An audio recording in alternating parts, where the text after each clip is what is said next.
The 9,786th meeting of the Security Council is called to order.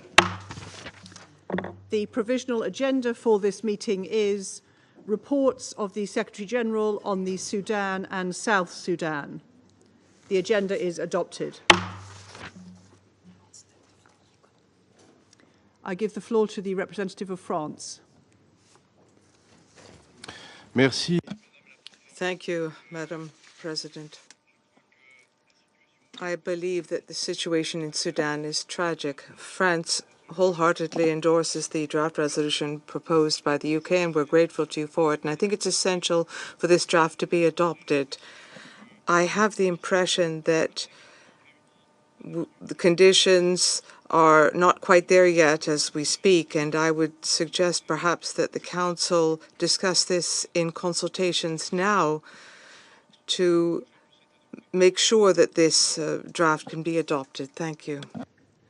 I thank the representative of France. In the light of their comments, I propose that we temporarily suspend the meeting to resolve the matter and the Council members reconvene in the consultations chamber for further discussion. There being no objection, the meeting is suspended.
The 9,708 sixth meeting of the Security Council is resumed.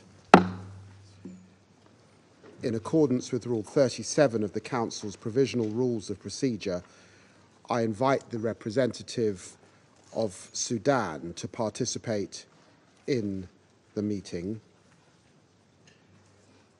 It is so decided. Consideration of item 2 of the agenda. The Security Council will now begin its consideration of item 2 of the agenda.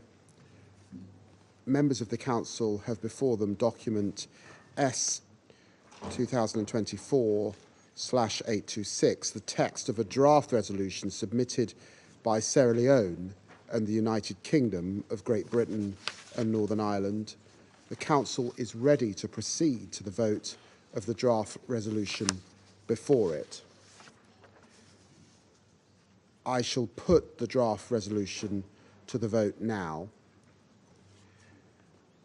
Will those in favour of the draft resolution contained in document S 2024/826 please raise their hand?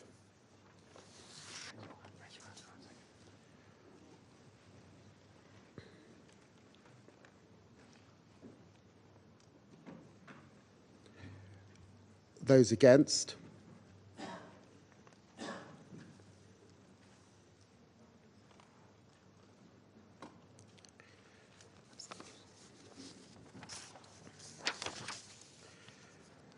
The result of the voting is as follows: 14 votes in favour, 1 vote against, 0 abstentions. On Resolution 2761/2024 then, the draft resolution has not been adopted owing to the negative vote of a permanent member of the Council. I now give the floor to those members of the Council who wish to make statements after the vote. I shall now make a statement in my capacity as the Secretary of State for Foreign and Commonwealth Development Affairs of the United Kingdom. For over 18 months, Sudanese civilians have endured unimaginable violence. We've seen and heard the testimony, atrocities driven by ethnic hatred, sexual violence, including mass rape, children abducted and recruited as soldiers in this horror, aid workers attacked, essential supplies blocked, homes, schools, hospitals destroyed and looted. This suffering is a scar on the collective conscience, on a scale that's frankly hard to comprehend. In the face of this horror, the United Kingdom and Sierra Leone, working in partnership, sought to bring this council together to address this humanitarian emergency and catastrophe, to protect civilians, to ensure aid access, to call for a ceasefire. One country stood in the way of the council speaking with one voice. One country is the blocker. One country is the enemy of peace.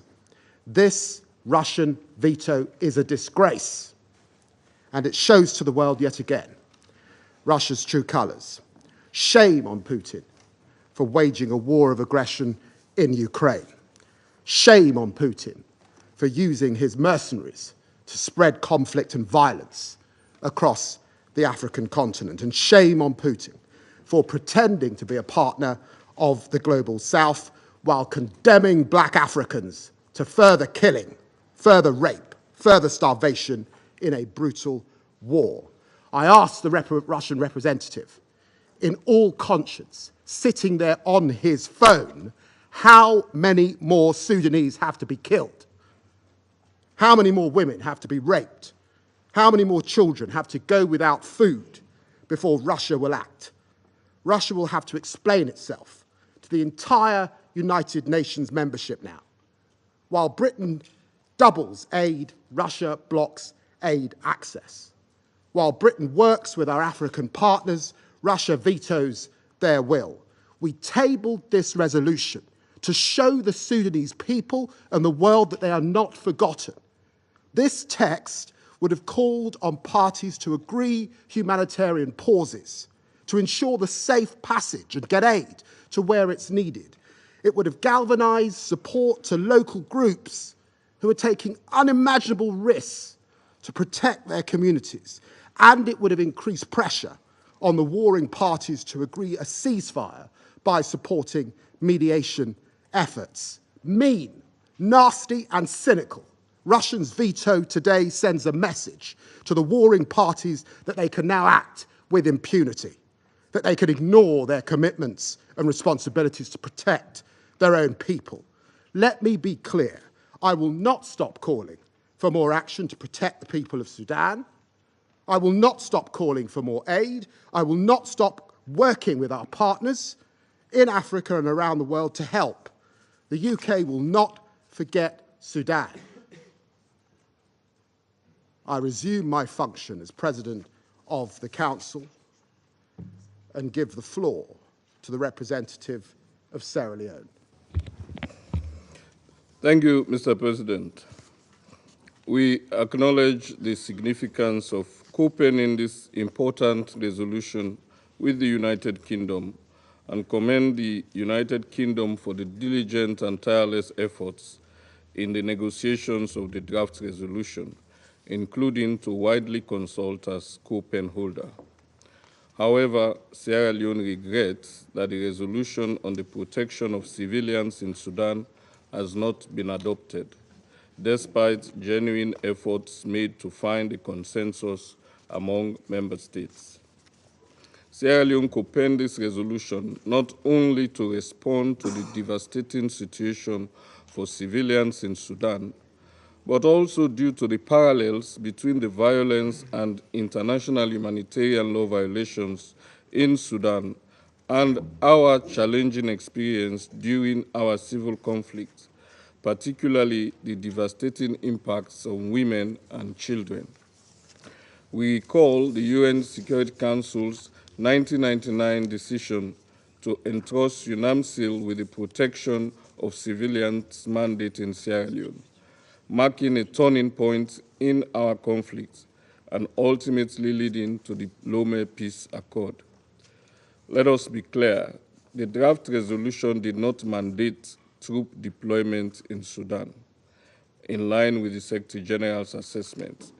It, however, would have conveyed solidarity and established mechanisms to prevent further atrocities. Sierra Leone will continue to work with other Council members to have a product that protects civilians from the ongoing human rights violations in Sudan. As a member state and elected member of the Council that has endured civil conflict, we were compelled by the moral imperative to advocate for civilians in Sudan. We continue to call on all parties to cease hostilities, engage in dialogue, and commit to a Sudanese-led, inclusive political process, as emphasized by the UN Secretary General. Finally, we reaffirm our support for the Secretary General's personal envoy and the African Union High-Level Panel on Sudan in advancing a lasting peace through inclusive dialogue. I thank you.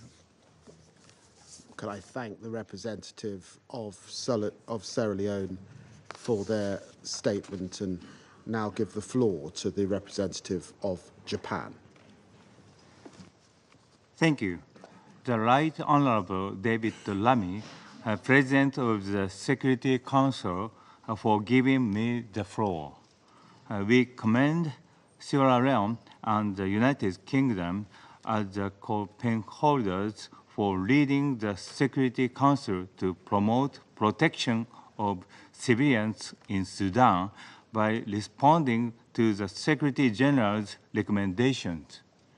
Japan voted in favor of the draft resolution because we are gravely concerned about the prolonged dire humanitarian and human rights situation in Sudan.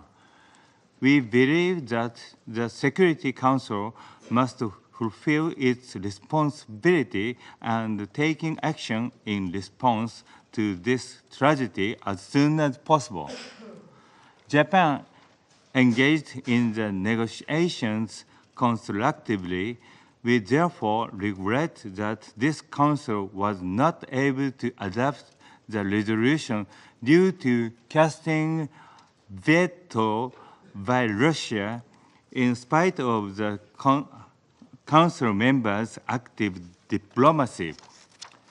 Mr. President, Japan supports and encourages the Secretary General and his personal envoy, Mr. Lammy, to further engage the party to the conflict, as well as the African Union and other key stakeholders. Japan's Special Envoy for Horn of Africa recently visited Sudan and urged General Burhan for ceasefire and improvement of humanitarian access. Japan also would like to stress protection of the safety, security, and freedom of movement of all humanitarian personnel and commodities. To this end, Japan called on the party to the conflict to ensure full, rapid, safe, unhindered, and sustained humanitarian access, including cross-border and cross-line activities. Mr. President, as Japan's current Security Council term nears its end, we encourage fellow remaining and incoming Council members to further develop concrete steps for protection of civilians in Sudan. To conclude, I reiterate Japan's strong commitment to the people of Sudan. Japan will not leave them behind as a responsible member state, which unwaveringly supports human society and dignity, human security and dignity. I thank you. Well, I thank the representative of Japan for their statement, and I give the floor to the representative of Switzerland. Mr. President, colleagues, ladies and gentlemen, I'm particularly grateful to the United Kingdom and to Sierra Leone as pen holders for their efforts during the negotiations and to the members of the Council for their commitment. Switzerland voted in favor of the draft resolution on the protection of civilians in Sudan and regrets that it was not adopted due to the veto of a permanent member of the Security Council. Millions of Sudanese are suffering the horrors of a war that has no end in sight and is leaving the country in ruins. Hundreds of thousands of people are suffering from the horrific atrocities committed by the Rapid Support Forces in Al Jazeera and the indiscriminate aerial bombardments by the Sudanese armed forces. Reports of sexual and gender-based violence are appalling, while hunger rages across the country and kills in silence. In the context of continuing ethnic violence, we regularly hear warnings of the risks of genocide. The heavy toll paid by the civilian population is beyond all comprehension. As Switzerland has repeatedly stressed that their protection is not a choice, it is an obligation. We once again, therefore, call on all parties to immediately cease hostilities and to respect their obligations under international humanitarian law and human rights law, as well as the commitments they made in Jeddah. Mr. President, There is no military solution to this conflict. It is imperative that the belligerents silence their weapons and put the interests of the Sudanese people first. In this regard, let me reiterate our strong support for the Secretary-General's personal envoy in his ongoing diplomatic efforts. We remain at his disposal for any support he may require. I would also like to reiterate that as a member of this Council, despite today's veto, we have a responsibility to continue to give our full attention to resolving this catastrophic conflict. The Sudanese people deserve to live in peace, security, and dignity. Thank you. I thank the representative of Switzerland for their statement and give the floor to the representative of the Republic of Korea. Thank you, Mr. President. The Republic of Korea deeply regrets that the critical resolution on the protection of civilians in Sudan did not receive the support it needed to be adopted due to veto by the Russian Federation. We voted in favor of this resolution because of the urgent need of the protecting of civilians in Sudan. We express our appreciation to the co-penholders, the United Kingdom and the Sierra Leone for their leadership. The resolution tabled today was intended to send a strong and unequivocal message from the Security Council to the parties to the conflict in Sudan. An immediate nationwide cessation of the hostility is the most effective way to protect civilians in Sudan. Regrettably, the continued reluctance of the Sudanese parties to engage in negotiation toward a ceasefire agreement reflects a misguided conviction that military supremacy can be achieved. The persistent stance exacerbated the suffering of civilians and prolongs the conflict.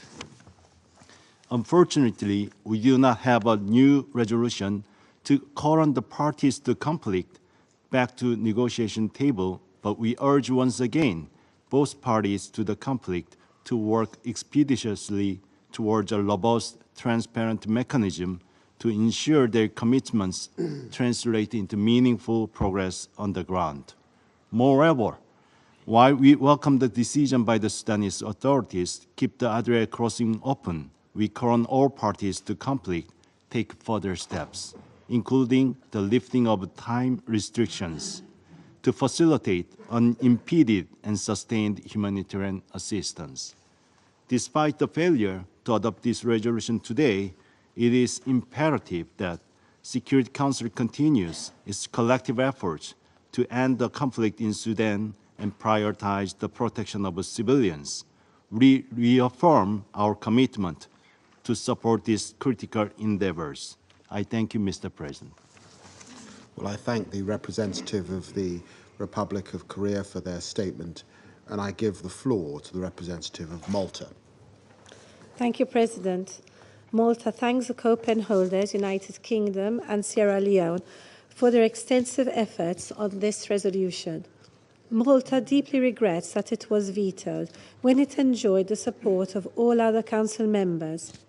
Malta voted in favor of this text, which requested the development of a compliance mechanism to facilitate the implementation of the Jeddah Declaration commitments. The draft rejected this Council's persistent call since the onset of the violence in Sudan that the SAF and the RSF immediately cease hostilities and for the two sides to honor and fully implement their commitments to protect civilians. We further demand the RSF to immediately halt its attacks against civilians, particularly in Darfur, Al Jazeera and Sana'a states.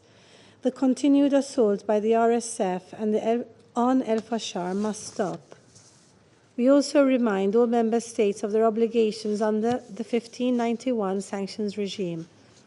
President, the resolution would have sent a strong message to the parties to urgently comply with their obligations under international law and to ensure that civilians, civilian objects, and humanitarian and medical personnel are not targeted.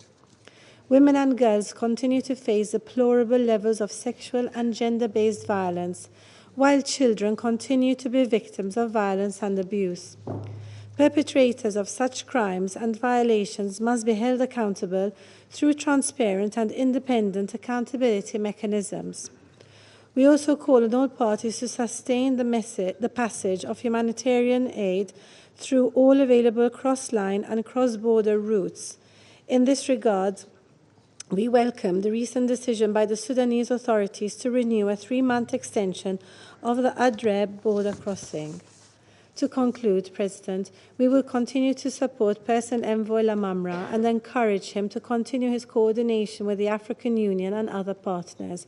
We remind all stakeholders of the indispensable role that women hold in all levels and stages of dialogue and decision-making. Their work in advancing civilian protection needs and political mediation deserves our continued support. Thank you. I thank the representative of Malta for their statement and give the floor to the representative of Slovenia. Thank you, President. Slovenia voted in favor of the resolution. We extend our gratitude to Sierra Leone and to the United Kingdom for the leadership on the draft. Our position on the alarming and still deteriorating situation in Sudan has been consistent and clear. We have listened intently to the voices raised in this chamber, emphasizing the imperative not to let the people of Sudan suffer in silence. Today's vote reflects Slovenia's commitment to addressing these urgent calls. We firmly believe that this Council bears a responsibility to respond to Sudan's people's desperate pleas for protection, especially women and children. We profoundly regret that the veto has been cast. The crisis in Sudan demands not only the unwavering attention of this Council, but more critically, decisive and united action. This is not a matter of choice, but of responsibility. While the complexities of the situation are acknowledged, they must not be used as justification for inaction. Rather, they should drive us to act with greater urgency and determination for Sudanese people. In our earlier statements, we recognized and commended the mediation efforts of regional and international actors.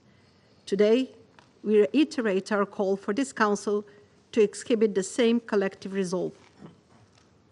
The relentless violence that Sudanese people, in particular women and girls, are facing every day, the widespread destruction and human suffering across Sudan, compounded by ongoing clashes, and according to the reports of ethnically targeted violations and abuses, is beyond comprehension. The humanitarian crisis continues to worsen, tragically marked by the world's most severe acute food insecurity crisis, a declared famine in Zamzam, and fears of famine risks in other regions. These demands a more robust and sustained response. Multiple reports, including those from the independent fact-finding mission, detail widespread human rights violations. The horrifying accounts of sexual and gender-based violence, including conflict-related sexual violence, underscore the dire need for accountability. With limited monitoring mechanisms in place, we fear the true extent of these crimes risks remaining in the shadows. Silence is not an option in the face of such egregious violations. The atrocities must not go unpunished, and justice must be pursued. Without justice, sustainable peace cannot be achieved. Parties to the conflict must respect international humanitarian and human rights law.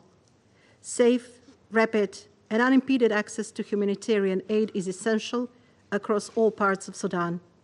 Access to food, water, healthcare, and medical supplies must not only be ensured, but also sustained and expanded. Slovenia remains unwavering in its commitment to supporting the people of Sudan and advancing peace, security, and justice throughout the country. I thank you. I thank the representative of Slovenia for their statement and give the floor to the representative of the Russian Federation. Thank you, Mr. President. First and foremost, I would like to thank you for your excellent demonstration of British neocolonialism that really is what we have to dub your statement today. everybody who heard your complex, pathos-ridden speech really proves why your country is losing influence and power. Distinguished colleagues, the Russian Federation voted against the UK and Sierra Leone draft resolution of the Security Council on Sudan. We agree with all Security Council colleagues that the conflict in Sudan requires a swift resolution. It is also clear that the only way to achieve this is for the warring parties to agree to a ceasefire. We believe that the Security Council's role here is to help them to achieve this. However, this should be consistent and open and should not be done by imposing upon the Sudanese, through a council decision, the opinion of its individual members, flavoured with their post-colonial flavourings as to how the future country should be. And in particular, the council should not play into the hands of the desire of the former metropole to score points in the eyes of the Sudanese diaspora in the UK. Distinguished colleagues, the main problem with the UK draft is that it has a false understanding of who bears responsibility for the protection of civilians in Sudan and for border control and security control in the country, and who should take a decision to invite foreign forces to Sudan. Ultimately, with whom the UN officials should cooperate in order to address existing problems and plan assistance. We have no doubt that it should solely be the government of Sudan who should play that role. However, the UK authors are clearly trying to refuse Sudan that right. During all the work on the draft, they expended a lot of effort to delete from the text any mention of the legitimate authorities of Sudan in the key points. Their position is absurd and unacceptable, in particular in the light of the fact that the government of Sudan represents its country in international organizations and has control over the main processes in the state. It is engaged in distributing humanitarian assistance, and the Sudanese themselves are seeking refuge and protection in the regions controlled by the government. We have to qualify this position as nothing but an attempt to give themselves an opportunity to meddle in Sudanese affairs and in future political and social intrigue. That was the case in the spring of 2023, when the attempts to push through decisions that did not enjoy the support of the population, in fact, laid the groundwork for the tragedy unfurling in Sudan. Such plans of our Western colleagues are also surprising because the Security Council previous calls to the rapid support forces to stop the siege of El Fasher and other towns in the text that we proposed, these calls have now been changed with new warped wording that proposes the fighters should refrain and halt their attacks just against civilians. Therefore, this resolution essentially is proposing encouragement of the ongoing hostilities. I would like to assure you that our country will continue unfailingly to use its veto to prevent such events from happening for our African brothers.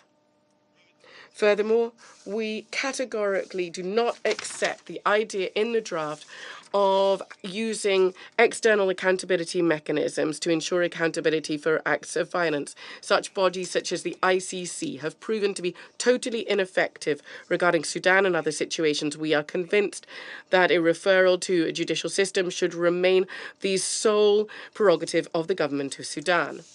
Colleagues, last time the Security Council asked the UN Secretary-General to have a report with recommendations to protect civilians in Sudan. The report clearly states that in order to deploy international forces in the country, the conditions have not yet been met. We would add that that is indeed the case. There's no agreement on a ceasefire. There's no understanding in which regions of the country and with which aims that would be deployed. Furthermore, the request for such a presence should stem solely from the existing Sudanese leadership. We are not ruling anything out. However, we are convinced that if now, despite the opinion of the authorities in Sudan, such work was to be started, it would not lead to anything good.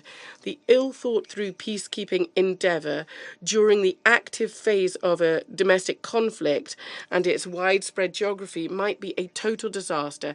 Having such a scenario would ultimately undermine trust in the UN from Sudan and significantly undermine the inconsistent work of UNITAMS that was deployed. We completely disagree with the narrative of the authors about the dire humanitarian situation and their deliberate ignoring of the opinion and data from the Sudanese authorities. The UN humanitarian structures and their Western partners need to refresh their memories as to the UN humanitarian guiding principles, including the depoliticized nature of any assistance. It's not acceptable to call upon Sudan to have open borders for humanitarian access, but not to use all crossing points provided by them to deliver aid. Port Sudan has its reasons for restrictions. It has been flagging the threat of weapons being rerouted to fuel fighters.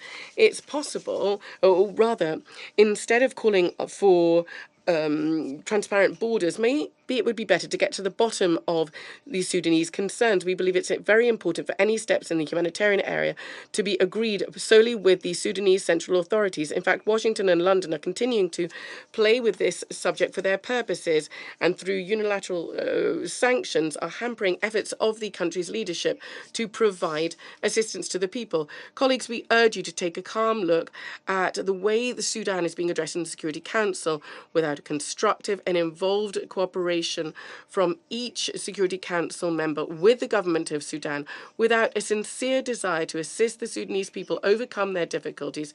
Any decision of the Council is doomed to failure.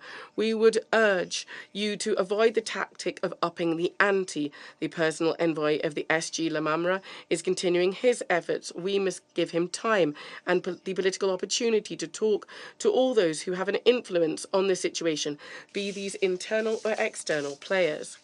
Finally, it's important to throw out double standards that, in the case of Sudan, seem to be particularly egregious.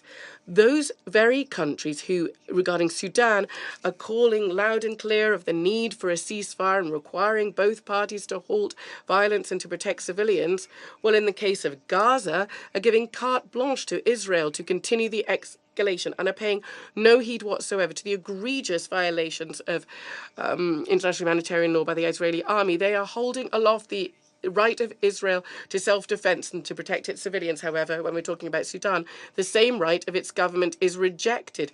And for some reason, without any investigation, they're accusing the Sudanese army of all sorts of ills. Colleagues, we would urge all of you to reject this neo-colonial thinking and to avoid artificially creating chaos in this country to ensure that we do not catch a fish in murky waters. Thank you. You've heard the statement from the representative of the Russian Federation. I give the floor to the representative of Ecuador. Gracias. Thank you, President. Ecuador voted in favor of the draft resolution, which reaffirmed the urgent need to respect international humanitarian law and to protect civilians as a primordial, essential responsibility borne by the parties in the conflict. And I deeply regret the fact that this resolution was not adopted due to the veto by a permanent member. We must underscore the fact that the draft resolution, this vital draft resolution, is based on principles of international law and on the peaceful resolution of disputes. These represent the only way to address the very serious crisis impacting the country. Ecuador is grateful to the delegations of the United Kingdom and Sierra Leone for their leadership as co-pen holders of the text. If the text had been adopted, then the resolution would have guaranteed access for humanitarian assistance, and it would have promoted a national ceasefire, and these are key components to move forward towards stability and peace. Food insecurity and famine declared in various regions of Sudan are realities which should not be politicized. Although this resolution did not explicitly refer to these facts, we are convinced that its adoption would have facilitated the arrival of humanitarian assistance to those most in need, particularly women and children. At the same time, this resolution contained a reference to the role of the Sanctions Committee established under 1591. Their work is key to ensure accountability and prevent impunity for those who commit violations of human rights and who traffic weapons in the region. Ecuador reaffirms its support for the Secretary General's personal envoy. We also underscore the fact that up until the end of his mandate, of our mandate rather, in 2024, Ecuador as an elected member will continue to support all regional and multilateral efforts for sustainable peace. Thank you, President. I thank the representative of Ecuador for their statement and give the floor to the representative of China. President, over 19 months into the protracted conflict in the Sudan, civilians continued to be mired in the fighting with rising casualties. The humanitarian situation is increasingly dire, which is deeply worrying. China stands for the realization of immediate ceasefire and de-escalation of the situation for the sake of protecting civilians. Therefore, we voted in favor of the draft resolution. We need to point out that the constructive proposals and suggestions raised by some council members during consultations were not fully taken on board, and that the legitimate concerns of the country concerned were not given sufficient attention. We regret that the Council failed to speak with one voice. We call on all parties to the Sudan conflict to put the interests of the country and people first, cease all hostilities, and genuinely fulfill all commitments made in the Jeddah Declaration, including the protection of civilians. China supports the efforts of SG's personal envoy, Mr. Lammy, to step up coordination with the AU and other regional organizations and to continue his good offices. We stress that any Council action must truly respect the sovereignty, independence, and territorial integrity of the Sudan, and must be based on thorough consultation with the Sudanese government and other relevant parties. Imposing external solutions will only further complicate the situation, and doing so will not help bring an end to the war, nor will it serve the goal of protecting the civilians. Thank you, President. I thank the representative of China for their statement and give the floor to the representative of the United States. Thank you, Mr. President, and thank you to Sierra Leone and the UK for your efforts in pushing forward this resolution. It is shocking that Russia has vetoed an effort to save lives, though perhaps it shouldn't be. They claim it is because of Sudanese sovereignty, but Sudan supports the resolution. For months, Russia has obstructed and obfuscated, standing in the way of Council action to address the catastrophic situation in Sudan, and playing both sides of the conflict to advance its own political objectives at the expense of Sudanese lives. Today, the Council would have come together to call for a comprehensive nationwide ceasefire for increased protection of civilians and removal of obstructions to the unhindered flow of humanitarian aid across Sudan. Russia claims it is for and with Africans, but vote against the resolution supported by Africans for Africans. We would have demanded that the RSF cease attacks in El Fasher, Jazeera, and elsewhere in Sudan, and call for both the RSF and the SAF to be held accountable for their commitments in the Jeddah Declaration. It's unconscionable that Russia would callously and cynically stand in the way of demanding these actions, actions to save lives in the world's worst humanitarian crisis. And we don't need to be lectured by Russia on hypocrisy, a hypocrisy that they exhibit every day in Ukraine, where Ukrainian sovereignty is not being respected and civilian facilities are being attacked daily. We're watching the situation closely and will continue to call out abuses and those who facilitate them, including clearly Russia. The Council must and should take action. We must continue to amplify the voices of Sudanese people who are calling for peace and prosperity, democracy and justice, and Russia can't stand in the way of that. Thank you, Mr. President. I thank the representative of the United States for their statement, and I give the floor to the representative of Mozambique. President, Mozambique wishes to thank the United Kingdom and Sierra Leone, the pen holders, for their initiative in tabling this important resolution on the protection of civilians in the Sudan. We have voted in favor of the draft resolution. The significance of the text cannot be overstated, given the urgent need to safeguard the lives and well-being of civilians amidst the escalation of violence in the country.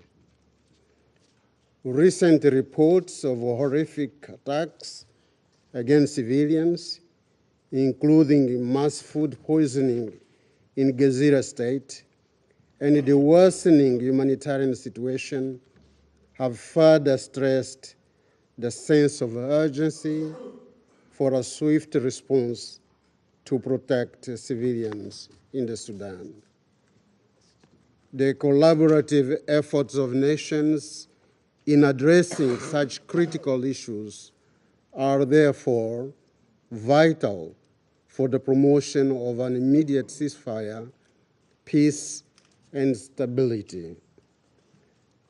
We recall in that connection the Secretary General's report on the recommendations to protect civilians in the Sudan.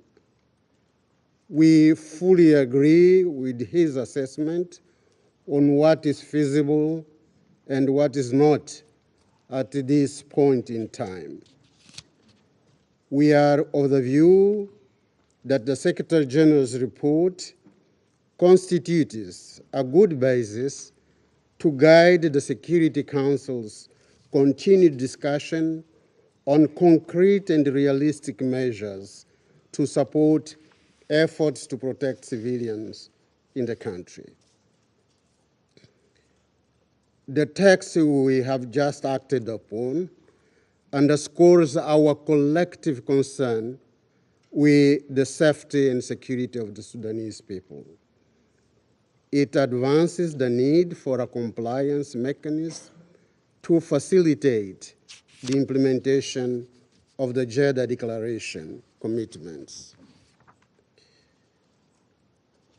Mr. President, we consider that the parties in conflict are duty-bound to take necessary measures to minimize the impact of the conflict on civilians, particularly women and children.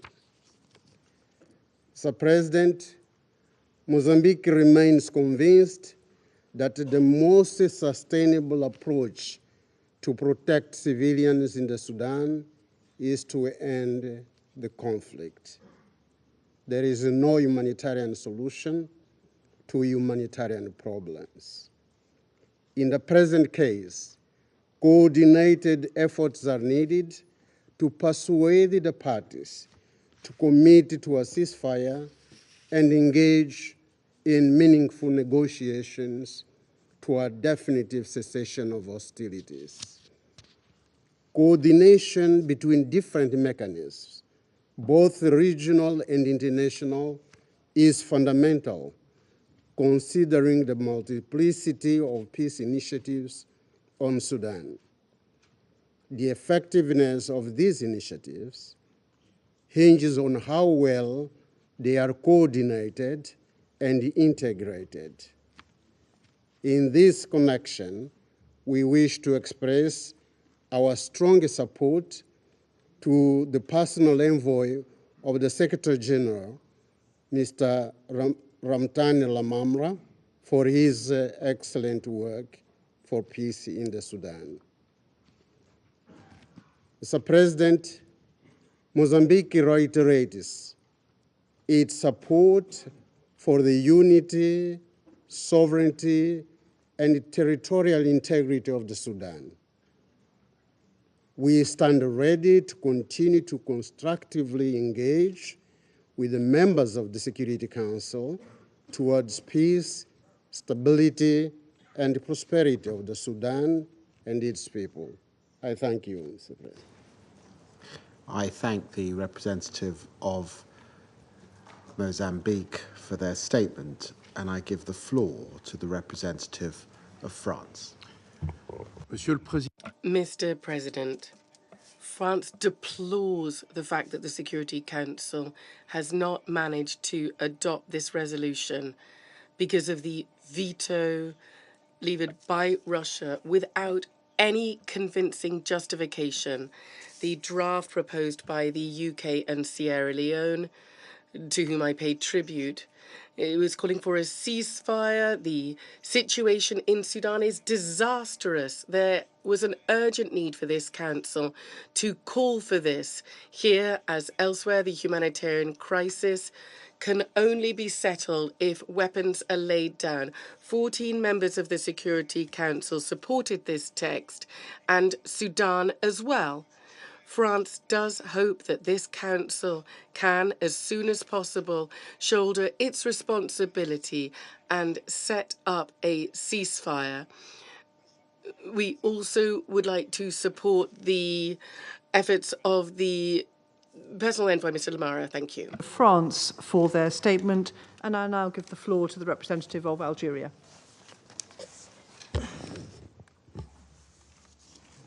Thank you, Madam President.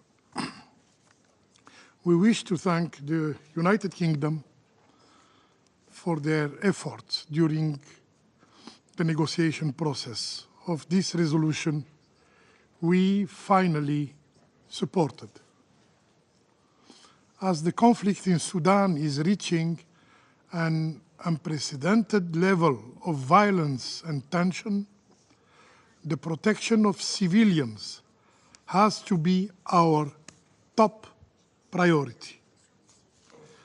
We wish in this regard to welcome the decision of the government of Sudan to accept the reopening of Adre border crossing, as well as the agreement between the government of Sudan and other Sudanese actors to allow air humanitarian operation in South Kordofan. Our hope is to see more humanitarian assistance reaching the populations in need following this commendable decision. Our support for this resolution emanates from our deep belief that the Security Council must fulfill its part in providing the right responses to protect civilians in Sudan within the provision of international humanitarian law and international law. This response, however, needs to remain guided by the full respect of Sudan's sovereignty, independence, and territorial integrity. Very clearly, we are not in ease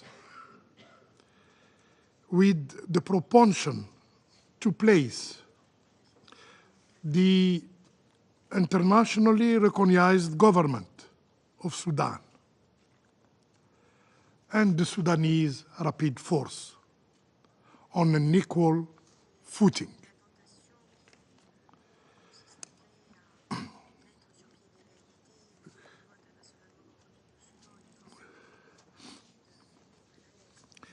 Also, there is a need to adopt a progressive and wise approach on our responses by taking into account the real condition on the ground as described by the Secretary General of the United Nations, taking into account the views of the government of Sudan. We also reiterate our call for the strong and public condemnation of foreign interferences in Sudan and the full respect of the established sanction regime and the arms embargo by all member states. Madam President and dear colleagues, despite the fact that today our Council did not reach an agreement to adopt this resolution, Algeria will continue to lend its support to the effort deployed by the Secretary General and his personal envoy to bring all the Sudanese parties to the negotiation table. And we conclude by calling again and again on these Sudanese parties to finally agree without further delay on a ceasefire. I thank you. I thank the representative of Algeria for their statement, and I now give the floor to the representative of Sudan.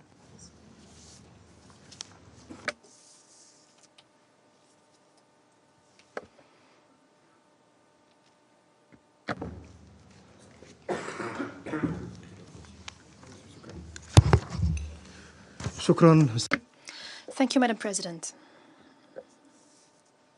Thank you for presiding over this meeting. Allow me to present our point of view briefly on our position towards this important meeting. Madam President, achieving peace during multi-party wars, such as the war in Sudan, requires the adoption of a truthful narrative. The narrative currently adopted, that this is a war between two parties, is one of the reasons why we haven't reached an agreement on describing this war. We must take into account the specificities of the conflict and the efforts by the countries concerned in peace building. The more there is an understanding of the contribution of the national state to peace making, the better there is a chance to achieve peace and stop conflicts. The Charter of the United Nations provides for the unity of states, their sovereignty, their territorial integrity, and stopping any aggression against states. This has not really happened in the case of the war of aggression against Sudan. Pressures have been exercised and coercions in a coordinated way to weaken the state because of choices by international actors in the international order, which is collapsing spectacularly. It needs to be re-established according to the Secretary General's new agenda for peace. The Council is still hesitant to name the aggressors, and it knows who the aggressors are. We did not know that efforts were made secretly to stop arms consignment to militias and mercenaries. And the consignments have increased incredibly after the Sudan opened the Adri crossing board, which was extended while setting certain conditions for the state to oversee these operations to facilitate humanitarian work. This expanded regional interventions and aggravated the war, even when the militias targeted civilians with attacks, even when it perpetrated massacres and forcibly displaced civilians. It took the Council 18 months to condemn these atrocities that were condemned by some Council members in their national positions, and we thank them for it. So standing by the Sudanese people, stopping the aggression, stopping the war, to do that, one cannot be neutral, one cannot be passive. Some reject international positions dealing with terrorists, with bloodthirsty actors. Some do their utmost to eliminate terrorist groups. But under the pretext of impartiality, they're coercing the Sudanese government to accept peace with foreign mercenaries. So tomorrow they would become political players and then divert from the political track and launch attacks within a plot that Sudanese are very aware of, the plot to fragment Sudan and concluding deceitful peace agreements. Madam President, there are those who insist on making Sudan dependent on humanitarian aid. Sudan has fertile land and has enough agricultural potential to feed the world. Of course, the Sudan is able to feed the Sudanese people that have been wronged time and time again by some international actors. This need has been exploited to encroach upon the sovereignty of the Sudan. Some foreign rescue organizations, which amount now to more than 19,000, as I stated in a previous statement, these organizations are now demanding to be able to enter the Sudan from any directions, however they please, and just notifying Sudan. For the Council to regain its vital role in maintaining international peace and security, it must engage with the choices of the people, especially in Africa, that is aspiring to being liberated from restrictions, to be able to contribute peacefully and positively in international peace. Sudan is still languishing under UN imprisonment since 2004. This position needs to be reconsidered. This systematic imprisonment reduces the role of the Sudan, constricts its ambitions, and prevents the Sudan to contribute to building peace and to democracy based on national ownership. This is why I call upon your august council to support the national plan to protect civilians, which will be submitted to you for you to support it. And this plan is in itself a national roadmap to end the war. The government of the Sudan, the people of the Sudan, are looking forward to the council adopting a positive dynamic. And they ask for unity against terrorism and mercenarism and militias that have been destroying Sudan in a systematic way for 18 months. Condoning these groups after they've caused a bloodbath in Sudan is a clear complicity with them. We asked for condemning the atrocities of the militias and for designating them as terrorist organizations, but this was rejected. And this is a clear license to the militias to continue perpetrating these atrocities. We stand against any international or UN interventions or interference under the pretext of making peace according to outdated models relying on hard power. We are in a position to contribute to devising a plan for sustainable peace and to protect civilians based on soft power and the will of the people. Sudan is in an existential battle where choices are limited. Either Sudan remains free, independent, and united, or it vanishes. The experience of UNITAMS as a political mission ended with the outbreak of the war and the aggravation of the conflict that it was established to address. It came as a result of the complicated transition, which was supposed to be a smooth transition. This is why we believe in national ownership. So the people can't bear the burden of building peace, so that peace is consolidated.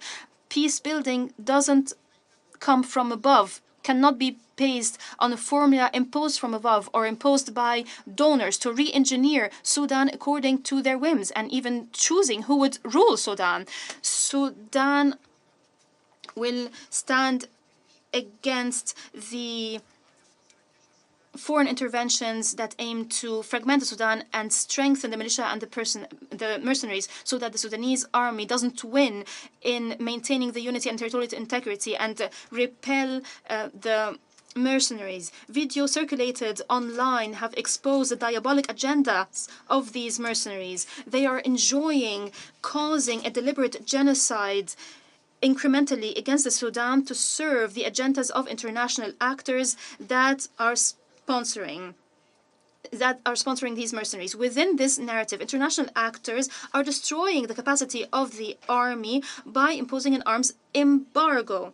Although arms are made available to the militias, even by some members of this council, as we've seen in a report by Amnesty International recently. The Charter of the United Nations that entered into force on the 24th of October 1945 provides for the sovereignty of states, the sovereign rights of states, sovereign equality between states, ensuring the legal personality of states, and ensuring the territorial integrity of states.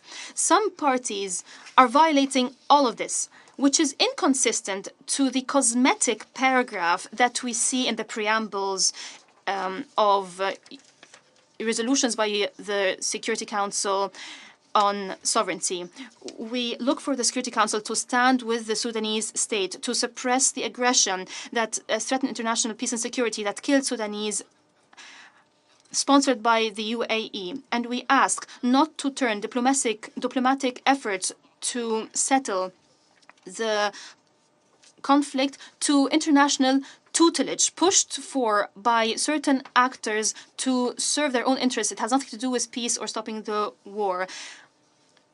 The Council must prevent the UAE and regional affiliates to send arms to new generations of militias. The Council must condemn armed gangs and terrorist gangs from the Sahel and neighboring countries.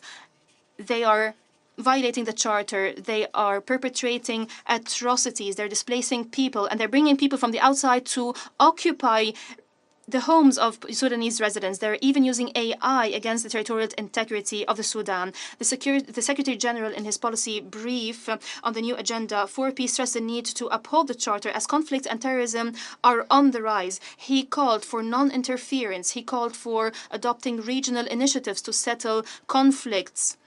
He called on states to refrain from having hegemonic ambitions against neighboring countries. He called for preventive diplomacy, and he addressed the increasing role of armed groups